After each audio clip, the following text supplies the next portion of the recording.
ही आहे हज़रत मोरो मीरबर शहीद 800 साल क़दीम आहे। हिन जो सॼो ज़िक्र हज़रत शाह लदे भटाई जे रिसाले में घातू घरना आया जे सुर में मौजूदु आहे। ऐं तक़रीबन सिंधी क़ौम खे इन जी सॼी ख़बर हूंदी।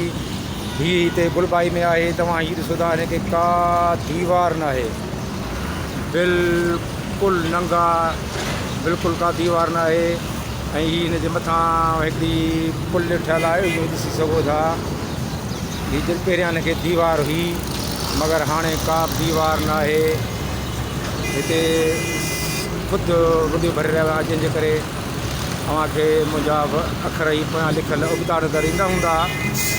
बाक़ी हिन खे तव्हां ॾिसी सघो था, का दीवार न आहे। ॾाढी ट्रैफ़िक आहे, बिल्कुलु लावारसी आहे। सिंधी क़ौम जी या बेहसी आहे, या मजबूरी आहे, या लावारसी आहे, या लाचारी आहे जो उहो मोर मीरबर जे क़बरुनि खे न बचाए सघिया आहिनि। कंहिं क़ौम परस्त, कंहिं गवर्नमेंट को बि तहरुक न वरितो आहे। हीअ ॾिसो, तव्हां वरी बि पढ़ी सघो था, शहीद हज़रत मोरो, ठीकु आहे।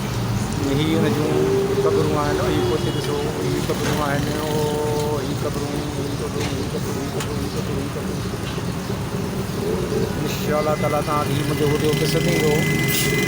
हीअ मथां पुल आहे, हीअ पुल, इहा पुल आहे, ॾिसो हीअ पुल आहे, इहा मथां पुल आहे।